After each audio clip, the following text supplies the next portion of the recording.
Here's that play from Game 5 of the Stanley Cup Final where Sam Bennett skates into the crease and runs over Stuart Skinner.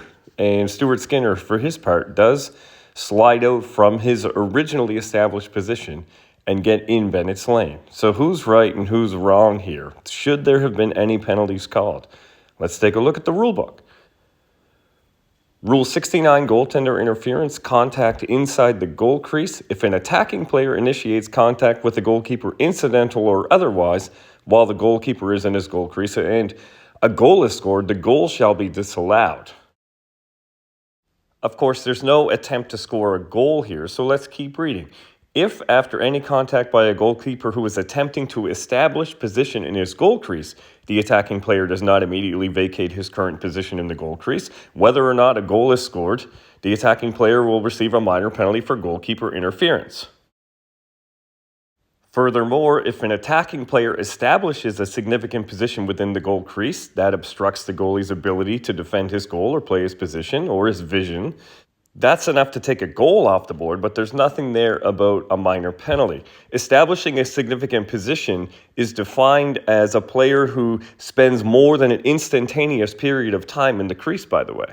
But players are allowed to take a path of travel through the crease as long as it's for a hockey purpose, like defending a breakout, and they don't spend too much time in the crease.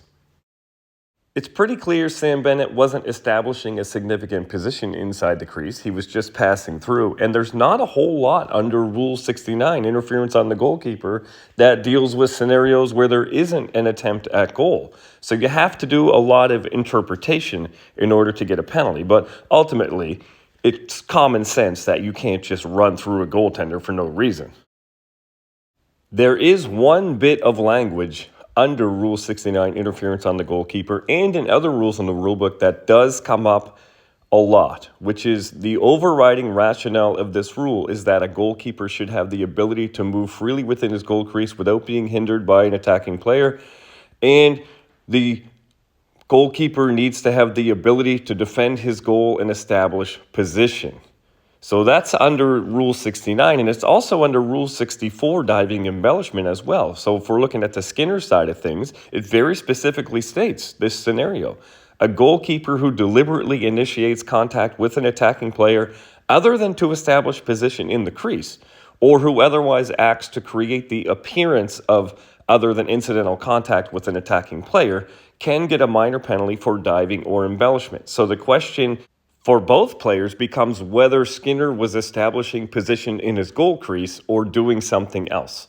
He is clearly established against the post, and then he does shift over to his right and make himself big and kind of force Bennett to run into him.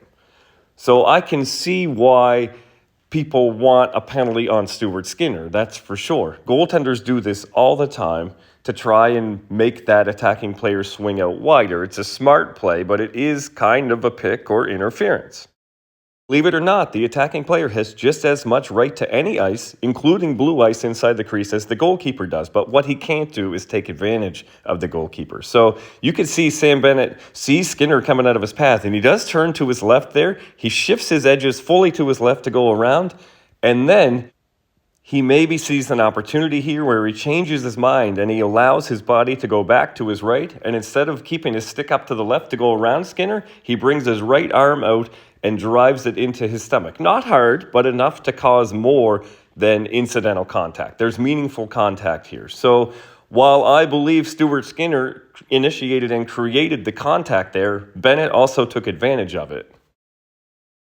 Under Rule 64, diving or embellishment, it has to be clear that Stuart Skinner is trying to make it look like there was more than incidental contact. And I believe there was more than incidental contact. He doesn't flail his stick back and throw his arms back and fling his head back. He just goes in a roll and goes down. And that's because this contact was more meaningful than just incidental contact.